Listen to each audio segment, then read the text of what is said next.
I think the hospital is. Probably about the same, but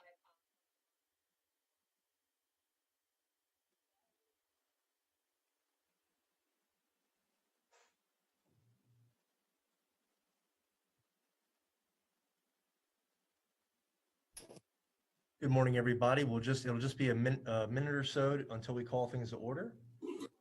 Thank you for your patience. Okay, Natalie, whenever you're ready, we can hit record. Thank you.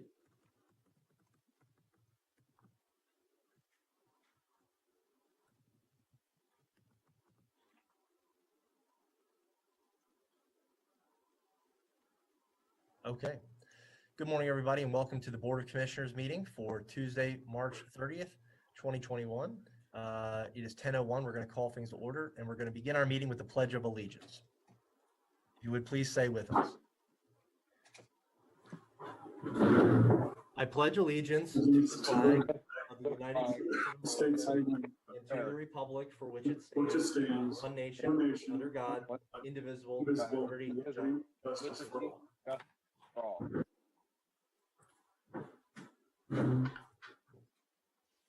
Okay. All right, we're going to head into public comment. If there are individuals who would like to make public comment at this time, you can do so, and we'll ask you to limit your comments to 5 minutes, and we'll open the floor at this point to any public comment.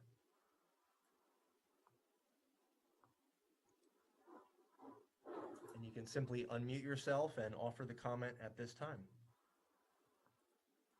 Okay, seeing no one here for public comment, we will accept public comment as each item is under consideration as well. We would then look into our meeting minutes and look for a motion to approve those minutes.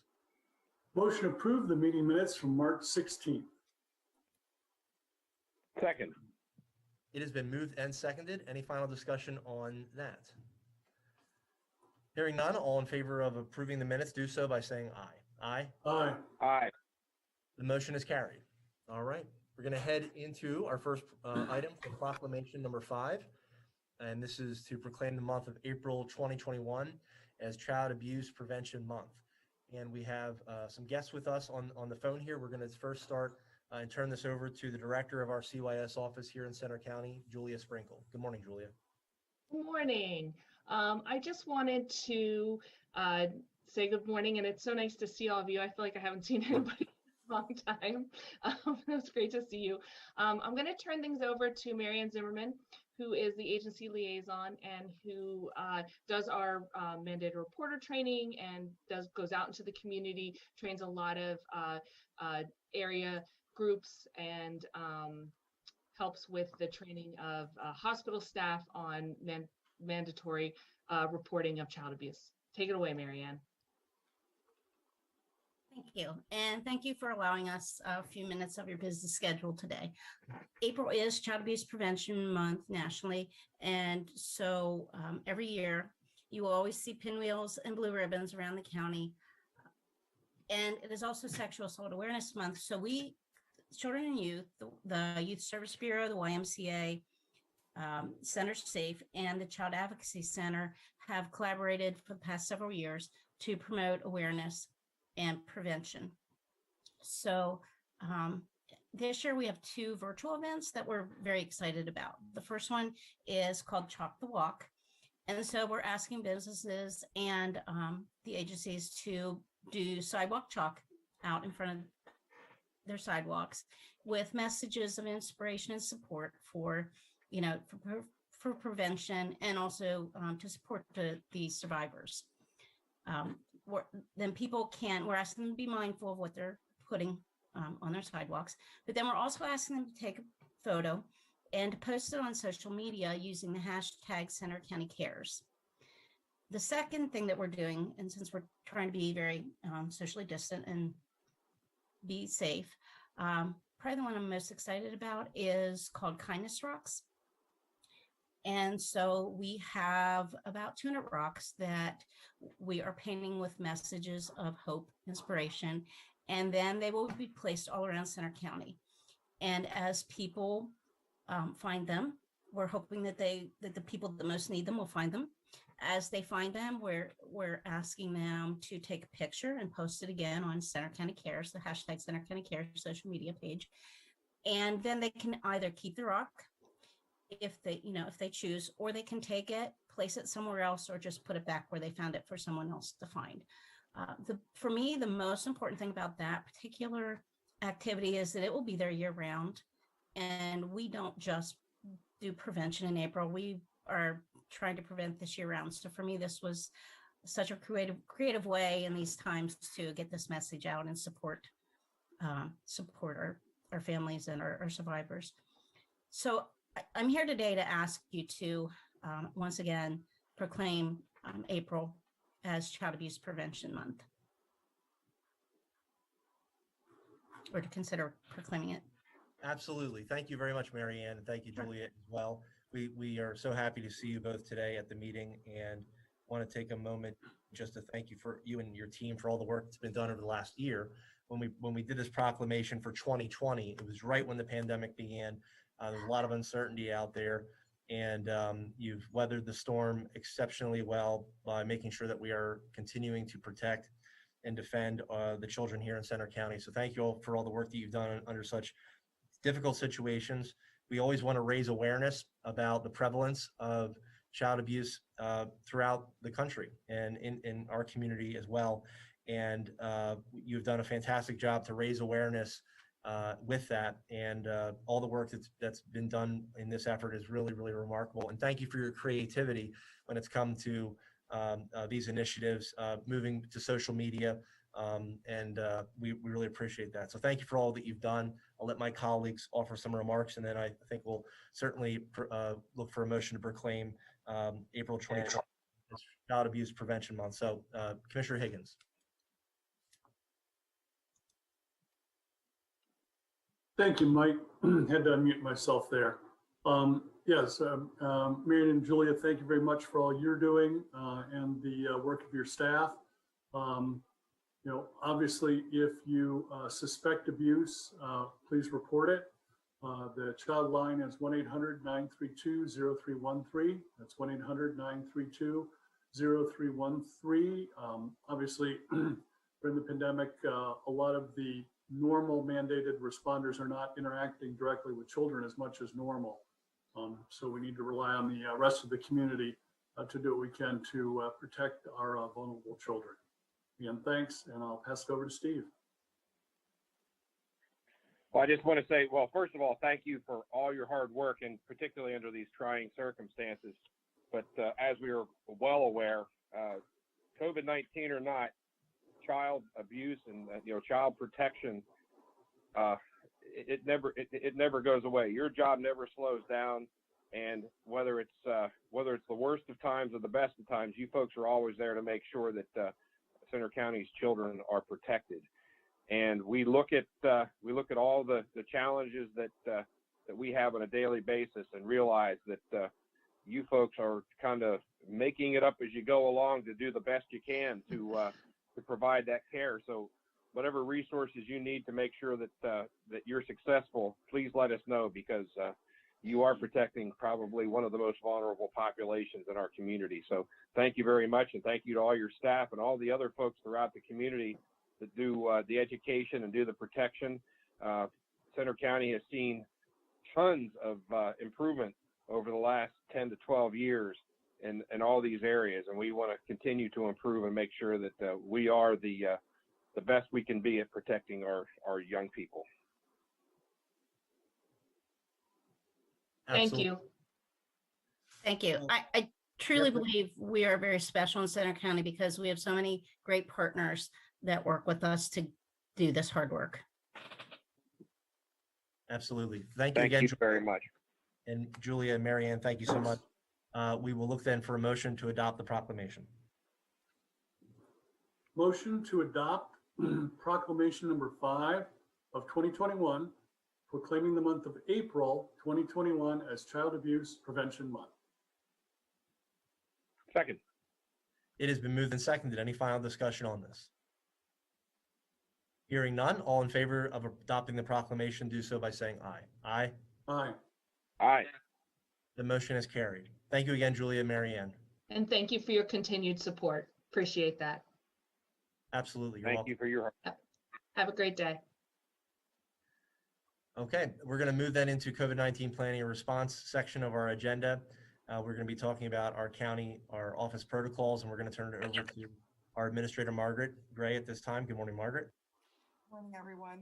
Thanks very much. The agenda item this morning is in regard to our employee working status. And our staff are currently working on a full remote status scheduled through this Friday, April the 2nd.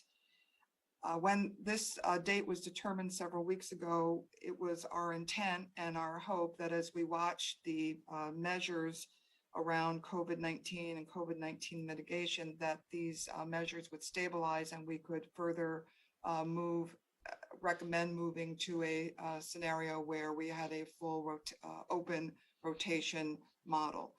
However, unfortunately, the indicators that we typically follow, such as number of positive cases, hospitalizations, which I've heard as recently as this morning from Mount Nittany about increased hospitalizations in our area, and the number of quarantines that are necessary among our own employees, it appears that the numbers haven't gone down. In fact, they are trending up in the month of March.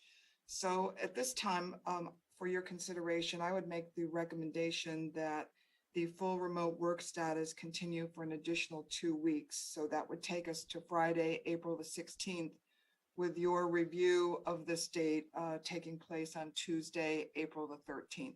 The next 2 weeks ought to tell us if, which way we're going to go, if this is just a blip or if this is something that has a trend upward. But I think given everything that we're seeing here, especially in the last couple of days and with the information we're receiving this morning from Mount Nittany, I think it would be prudent to consider a 2-week extension. Okay, thank you, Margaret. Any feedback, comments for the extension of 2 weeks for the full remote work status? And not really seems prudent at this time. Well, I think we're all anxious to get back to some semblance of full functionality. The problem is here we continue to see, as almost a wave of wave after wave of incident of the coronavirus. And unfortunately, when one person in an office gets it, it impacts the entire operation. And oftentimes it can shut an office completely down, as we have seen numerous times. So we have to be prudent, we have to be responsible, and I also want to emphasize that those measures that we have already employed, whether the masking and social distancing, not only within our organization but throughout the community, it's important that we maintain vigilance right now. And if you do choose to be vaccinated, please do so at the earliest convenience that you can find, because I think as we reach some level of herd immunity, I think we're a lot safer. And before this virus mutates anymore and creates even more devastation, throughout the healthcare system, I think we need to create as good of an environment as we can moving forward.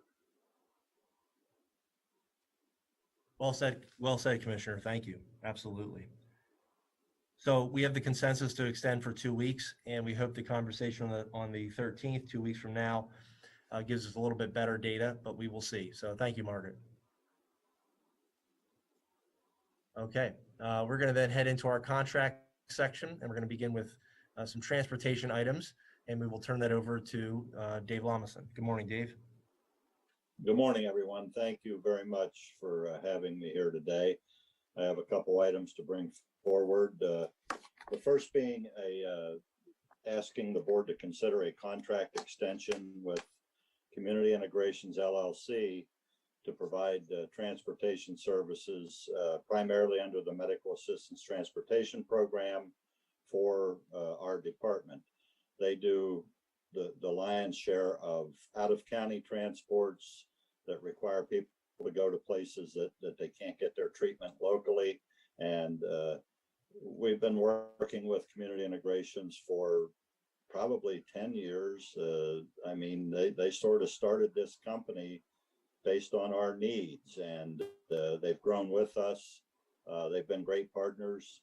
They do work for not only us, but for the MHID and EA areas as well when they need transportation out of county and long distances. And I can only say that the partnership has been phenomenal with Tom and his staff. Done a great job.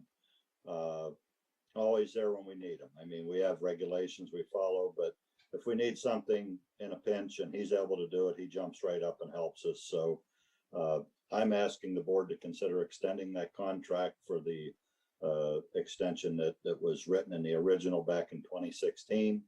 And it would carry us through for the next several years and not have to worry about that. Okay, thank you, Dave. And if you wanted to run through all four, we can then jump back to any questions we might have. Thank you. Okay, very good. Thank you, Commissioner.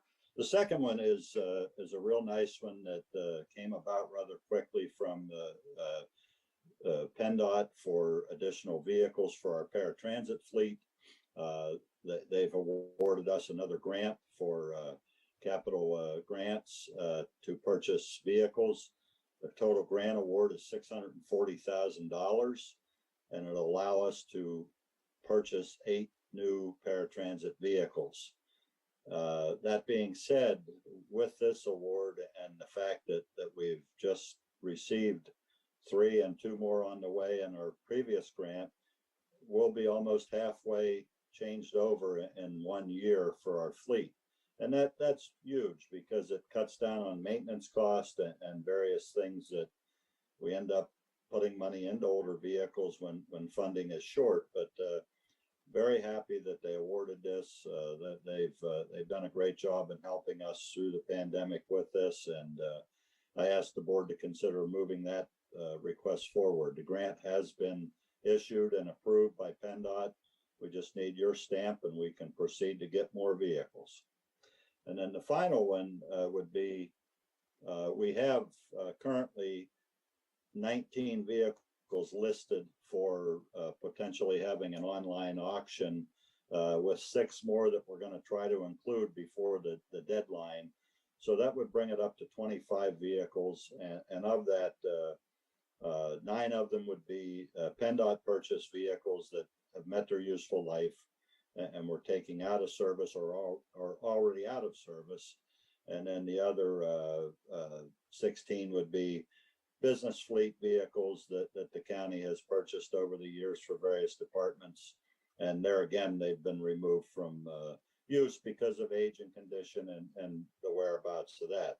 So I guess you would have to do the resolution and then enter into the contract with Iron Planet. We've used them previously. They do a great job. They handle a lot of the fine details that make it easier for us. They deal with the titles and everything like that and collecting the funds. And we've had a great relationship with them. So we ask for consideration for that as well.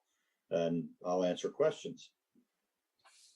Thank you very much, Dave. It sounds like good news all around and very, very excited for that grant. That sounds like the largest grant we've received for vehicles in some time. Is that right? I'm not sure we ever received one that large, Commissioner. I think that might be the largest in my tenure here of almost 21 years. So yeah, very, very blessed to receive that. And you know, I had to do a double take and make sure that this wasn't a mirage whenever I got this notice, but it's there. We've got the official documentation and the funds are available. They did, usually it's normally a state funded grant, but this year they had some federal funds to put in there. In fact, I think the majority of it is federal funded. So that's huge. And we're very happy to receive that for sure. Yeah. Excellent. Thank you, Dave. We'll open it up to any other questions or comments. Yeah, Dave, just again, wanted to congratulate you and your staff for pulling down a nearly $250,000 grant so we could buy 8 new paratransit vehicles. I know you and your staff try to keep the vehicles running as long as possible, but I have seen a few buses out there in the community where I'm like, boy, I hope we get some money to replace these in the next year or two. So glad to see that's happening. Thank you very much, Dave. Thank you. Dave, this is Steve. I was just curious, do you have the information in regard to the sale of the surplus county property? You know, how do people access the auction data?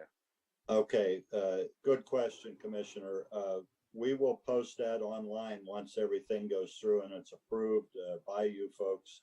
And it'll be on www.govplanet.com, and we'll post that on our website with the details and what they need to do. I think the auction we're anticipating starting it upon approval April 10th, and it usually runs for, I think, 2 weeks. So that all that information will be posted once we get it approved and move forward. It'll have all the vehicles listed and the details of what they need to do to bid and place bids, and anybody can bid. I mean, it doesn't matter. It's open to anyone to bid. They have criteria that you set up your bidding process with Iron Planet, and they take care of everything. Yeah, it's important for people to know that we are required anytime we are liquidating assets that we either distribute them to another municipality, or we open them for a public auction. So that's just part of the legal process that we have to do to liquidate assets. Correct. Absolutely. A good point, Commissioner, in terms of making sure that we get the word out to any nonprofits that might use these, any individuals in the community that might find these useful for their family members. So just you know, and the fact that we're going to be auctioning off so many, hopefully they'll be put to good use in the second life they have outside of county government. So, and we can certainly, Dave, highlight the website and the links when they're available at the commissioner meetings when the auction is open as well, if you'd like to do that. Yes, we will do that. And I just want to make everyone aware that these vehicles are bought as is, where is, and you know, we will tell you everything we know about them. You know, we won't hold back anything from anyone, but some are in decent shape and some are not, but they're available for certain things that are needed. And I still see vehicles we've sold 10 years ago running around. So they don't wear out sometimes, but when they meet our useful life, we like to liquidate. And this year we're especially grateful to have the opportunity to do that. Fantastic. Okay. We'll see if there's any other comments before we look for a motion. All right. Hearing and seeing none, we would then look for the motion. Motion to add transportation items 1 through 4 to next week's consent agenda. I will second that. It's been moved and seconded. Any final discussion? Hearing none, all in favor say aye. Aye. Aye. Aye. The motion has carried. Dave, thanks again.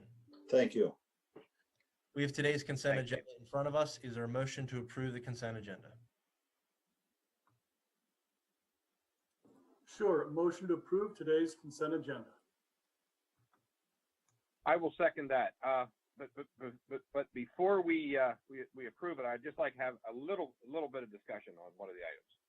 Sure. Okay. So we have moved and seconded it. It is now open for discussion.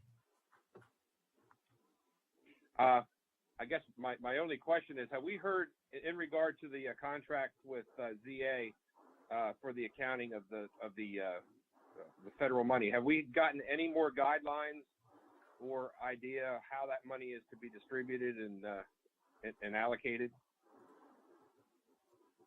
Sure.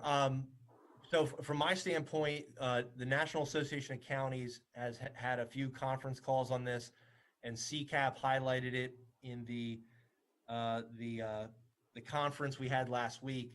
And it's basically the only guidance they have right now is what's in the legislation. It's very brief. It's a very brief piece. The language in the legislation is very, very brief and direct. But Treasury is currently going to be answering questions that NACO has posed to them about how it can be spent, and we'll wait to see. So from what I've seen, no further guidelines have been issued. I don't know if Mark or Margaret have seen anything else, but I have not seen anything else. I've been doing a lot of research, but nothing direct from the federal government at this point, besides what you just mentioned.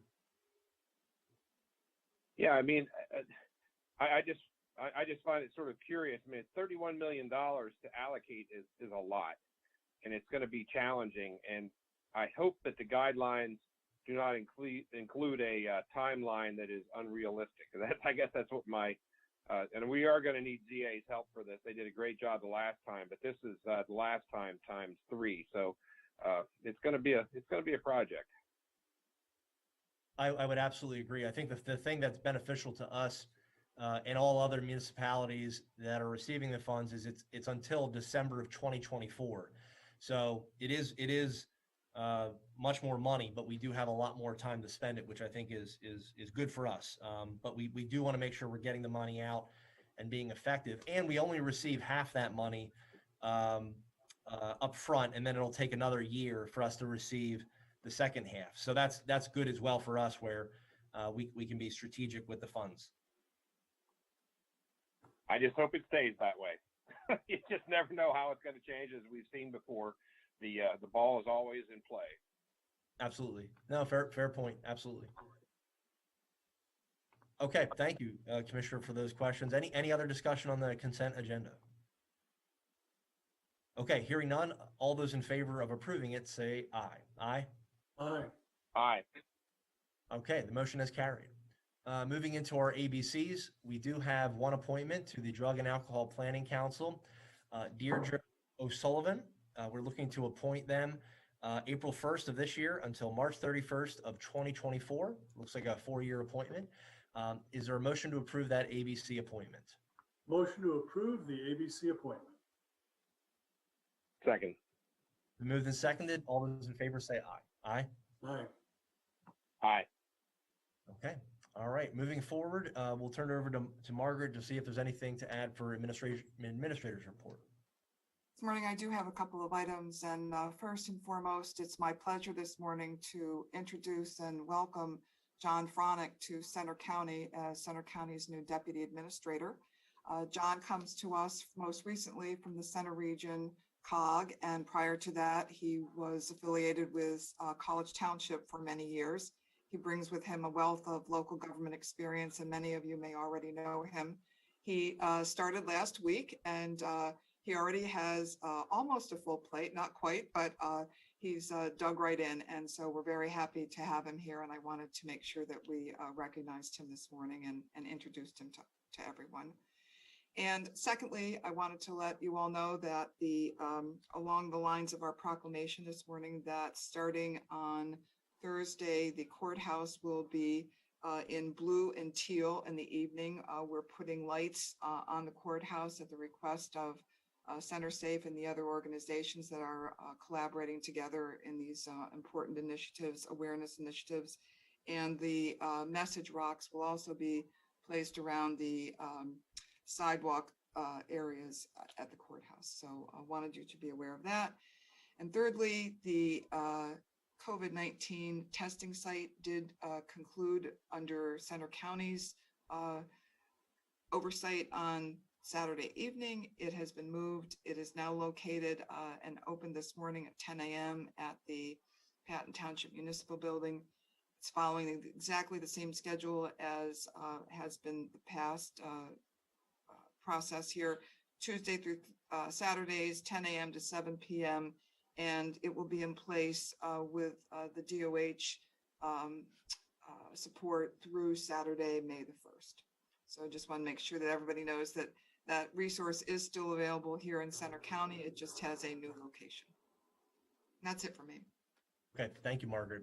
And to offer this to individuals in our community for the testing site, you know, we do encourage you if you're, even if you're not, so we sometimes think about getting tested when you're not feeling well, but there is also an opportunity as well to, if you're feeling fine, to go get tested if you have the chance. It takes 5-10 minutes.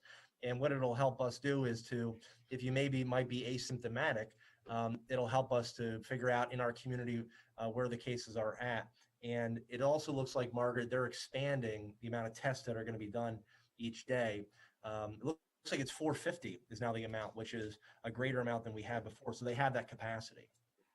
And in addition to that, because they've expanded the number of tests, they are also willing to send out some of their staff to a particular site. So if there is an organization or a business or an apartment complex or something that wants to do asymptomatic testing under this particular contract with the additional staff, they're able to do that. So that's an added, hopefully beneficial resource here. Absolutely. Absolutely. Thank you, Margaret. And we do, just to jump back to John, typically, John, you know, when we introduce folks, and we appreciate Margaret for doing the introduction, we'll typically do it in 1:46. You'll come up to the table and be able to say a few words. So this is one of the first times we're doing it virtually, but we'd love you just to give a quick intro and say hello to everybody. Well, thank you, Commissioner. I just want to say I really appreciate the opportunity to help out and contribute to the county where I've lived my entire life. I was born here, and so I'm very familiar with Center County, and I really appreciate the opportunity, and I'm truly looking forward to working with everyone here. Fantastic. Thank you, John. Welcome aboard. Congratulations once again. Thank you. Okay, so we'll now jump into our discussion item on the reopening of our many senior centers here in Center County. We'll turn it over to Natalie Corman. Good morning, Natalie. Good morning. So I come to you on behalf of our Office of Aging to discuss with you our senior centers. So over the last year, our senior centers have been topics of discussions for the board to consider in terms of their opening, of their closing, guidance that we receive from the state. And so I come to you today with the opportunity to continue moving forward with our senior centers and some additional guidance that we can use moving forward.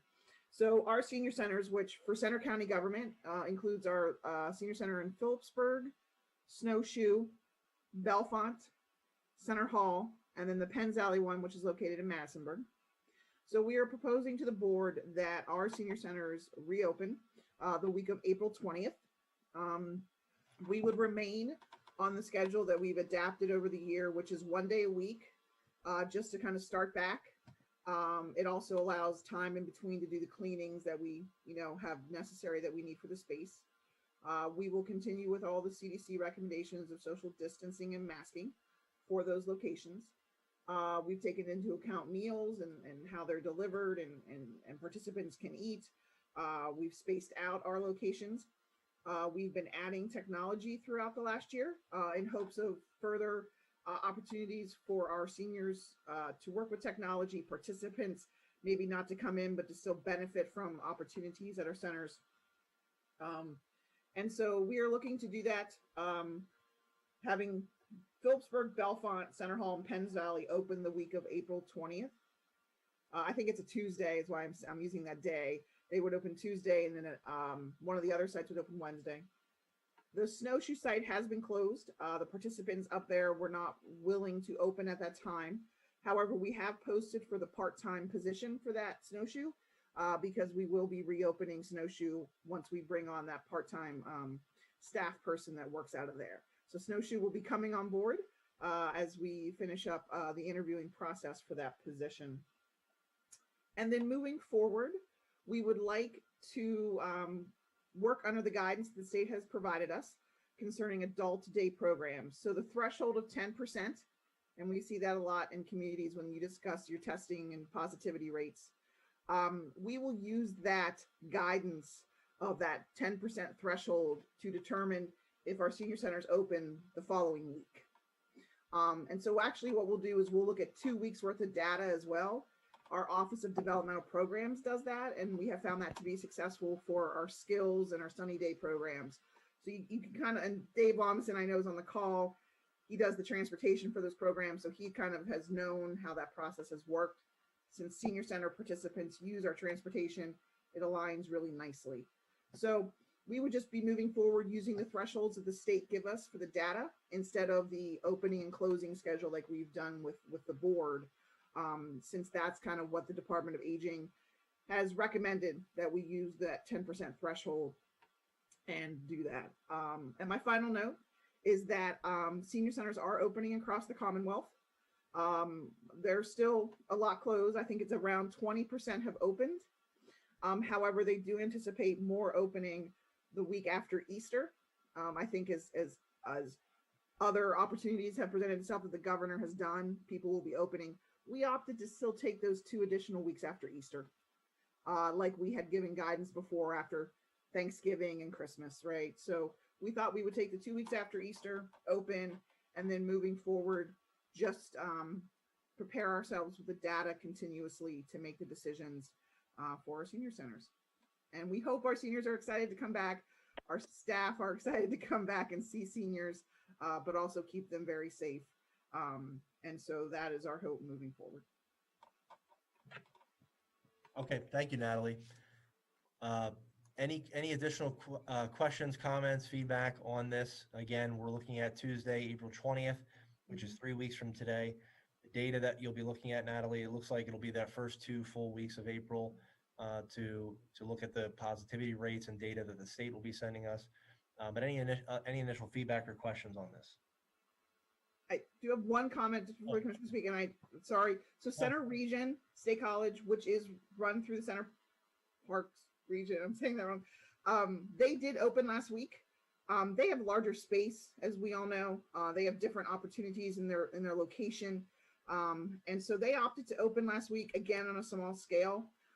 So we have communicated with them. They are aware of our opening date. We just want that partnership together. But they did do that last week. And we'll work together on how this will continue. But I did want to note that location. Okay, fantastic, Natalie. Maybe I'll offer this. So we think about seniors. Obviously, we're moved into phase 1A for the vaccine, and we've seen many vaccinations occurring here in Center County. Looks like we're up to about 25,000 fully vaccinated, another 16,000 partials. In terms of the senior center managers, they're included, at least in the guidance from the Pennsylvania Department of Health, in 1B. Do we know if, and there's some targeted clinics that have been occurring specifically for certain populations, teachers, first responders, law enforcement.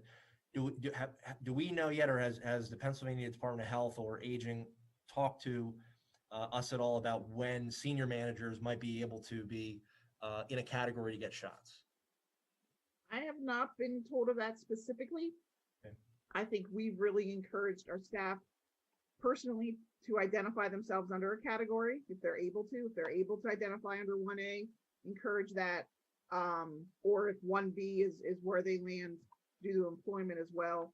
We're awaiting that, but I've not seen that. I can follow up, but I've not seen anything specific from the department concerning that. Okay. No, and the only reason I ask is because if that was the case and our folks would have that opportunity, I think that would just keep everybody safe, because obviously the seniors are in the category where they're able to get shots, or at least be able to sign up to get shots. And that just might be another added way to keep everybody safe. But other than that, I think it is a good approach. It gives you 3 weeks to plan for it. Again, this is a population that has had the vaccine available for quite some time. And so that at least allows for a reduction in the danger of COVID-19 at the sites. But again, as you mentioned, Natalie, still doing the masking, still sanitizing, doing all of the social distancing that we can do. But it does help us using the measures that we've taken over the last several months to get back to, again, seeing the seniors and utilizing those sites. So from my standpoint, it sounds like a good plan, again, but monitoring it as we go forward. Sounds good. Any other thoughts or feedback from the board? Let's just be careful, Thanks for being monitor safe. this. Okay. Sorry, Commissioner Higgins, if you wanted to. All right, I thought I was interrupting Steve, actually. Yeah, just let's be cautious, let's be careful. Let's monitor the state guidelines and the rates here in Center County. Obviously, I think our seniors are very much wanting to go back to the centers, to socialize, to see all their old friends and the staff, which is great. Let's just make sure we can do that safely. Well, I think you touched on it, Michael. I think we need to make sure that all the folks in our employ that have have contact with vulnerable groups become vaccinated, so we can get these facilities back up and running safely and at a full operation. Absolutely. Thank you. Thank you, everybody. Okay, good. Well, we hope again, we're seeing a decline over the next several weeks. And again, to our community, what a great way, if we could, reduce cases and see that trajectory go down to enable our seniors to return to the senior centers we have. That would be so great. So something that we could look forward to and work towards. But Natalie, thanks for the overview of this. We look forward to hearing more about this and in the coming days. So thank you. Aging staff who gave me all the information will appreciate this. So thank you very much. Absolutely. Thank you for the presentation. We appreciate it. Okay. All right. We're going to head into our check run, and Commissioner Higgins, we'll turn it over to you. Sure, thanks, Mike. So the check run for today is one of the largest I've ever seen. The check run is $5,588,924.02. And the reason why it's one of the largest check runs I've ever seen is a single check that at least is the largest check I've seen since I became commissioner about 6 years ago. That check is to Service Access and Management for $5,233,254.27. And that is to fund the Emergency Rental Assistance Program. And as large as that check is, that's only half of the budget for that program.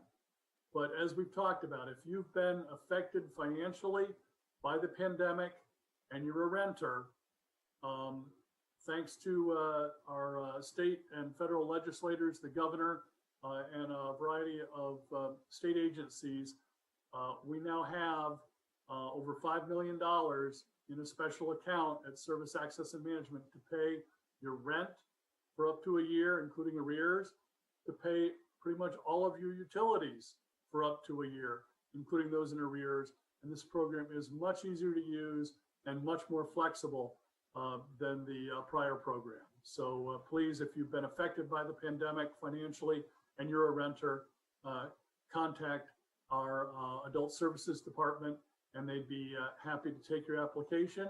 And in the near future, now that the money's been transferred, send checks to your landlord and your utility companies. So I would like to make a motion to approve the check run dated March 26th. I will second that. It has been moved and seconded. Any further discussion on the check run? And thank you for the overview of the ERAP program, Commissioner. That's always good to get the word out about that. So thank you for that. Okay. All right. Hearing no further discussion, all those in favor say aye. Aye. Aye. Aye. All right. The check run has been approved. Moving into voter registration report, we'll turn it over to Commissioner Durst. Well, thank you. This morning we have a total of 105,165 registered voters. That's down 59 voters from the last report. It looks like we have 44,126 Democratic registrants, 139 Green Party, 609 Libertarian, 13,963 no affiliation, and 42,356 Republican voters, with all others at 3,881. And of that, of all the other parties, I'd like to count 12 conservative party members among that list, and we want to give them note that they're on the roster. So, and we have I also have a precinct report this morning. We have we're going to highlight State College North Precinct number 16, which votes at the Hillcrest Avenue Church of Christ, and we want to thank, first of all, the Church of Christ for allowing us the opportunity to use their facility. But of that, in the last election, we had a total registered number of 874 voters at that precinct. The ballots cast were 678, which led to a percentage turnout of 77.57%. The folks that made it happen at the precinct number 16, the judge of election is Willen McCulloch. The minority inspector is Troy Furlan. The majority inspector is Keith Coraco. And the clerks are Claire Marsh, Callie John, Margaret Marsh, Lucina Kamanian Leitz, and Tim Johnston. We want to again thank the Church of Christ for allowing us to use their facility, and that's my report for this morning. Okay, great. Thank you very much, Commissioner. And as we all know, those 12 conservative party folks will be able to vote in the primary on the referendum. So we do want to get the word out that every registered voter in Center County can come out for those referendums and encourage them to do so. But thank you for highlighting them and everybody else there. We want to announce that on Friday the 2nd, this Friday, Center County government offices will be closed for spring break. And so we just want to let everybody know again, this Friday we will be closed, but we will be back on Monday. Margaret, any executive sessions to report? No executive sessions to report. Okay, and do we need any today? We do not. Okay, fantastic. We have the balance of our public schedule there. And before we look to adjourn, we will open the floor for any questions from the press at this time. Are there any questions for us? Hello, this is Peyton Kennedy from WTAJ News. I just had one question for you. Looking at the recent announcement from the governor, Pennsylvania is expected to receive about $5 billion for our K through 12 schools. Here in Center County, that'll be about $20 million. Something that's interesting out of that is that the schools have to use 20% of that funding to address the social, emotional, academic needs of underrepresented students. So those could be students with low income, disability, English learners, and so on. So if you could just discuss the importance of that specific allocation to our area and what kind of opportunities that might bring. Sure. We've got great partnerships with our school districts, and we work with them in a variety of different ways, although we don't have any oversight over those. But we work very closely with the school directors that are on each of the boards here in Center County, and any funding that they can put towards kids and young folks who are in need of special services not only during a pandemic, but outside of a pandemic is crucial. And so much like we talked about earlier, we've got $31 million to spend over the next 3.5 years. They equally have a large amount of money to spend in short order. And so we wish them the best with that. And we also did a grant program last year that did give money to each of the school districts here in Center County. They were very grateful for that, helping them to reopen in safe ways, to buy supplies. And so we were able to give them a little bit of money, but this is a larger amount. So again, we know it'll be put to good use. Our school districts really make dollars stretch more than ever. And so, yeah, we glad to see that money come to the districts. Yeah, I'm happy to see this support for public education. They've had a very difficult time here over the last year. In addition to the students, there's also the staffs who have been working tirelessly, teaching remotely. It's not the easiest to learn that way. It's also very difficult to teach that way. I'm hoping that the school districts will, of course, work directly with the students who've been affected by the pandemic. But I also hope that over time, this money might help them shore up their balance sheets. And, I know we're looking at yet another teachers shortage. People love teaching. It's a fabulous profession, but if you're literally going to starve to death your first couple of years out of college doing it, I think for society in general, that's just not a good idea. I'm hoping that perhaps the school districts can utilize some level of this funding to possibly raise, especially starting teacher salaries in the near future, because better teachers, less teacher turnover, people who commit to the profession and not have to, as in many cases, be working a part-time job in addition to being a teacher during school. I think that would be also a valuable way to spend the funding. Thank you very much. Yeah, this is Steve. I really would think that the school districts should probably look at ways to expand broadband access throughout some of the rural areas. I know they are being tasked with providing a lot of online and virtual education. So I'm hoping that that would be part of the consideration, is to expand that availability. And I think it would have, not only have educational advantage, but I think also economic development and community development advantages as well. So as we move forward, if there's ways that we perhaps can partner or perhaps be of assistance to the school districts in that regard, I would certainly welcome it.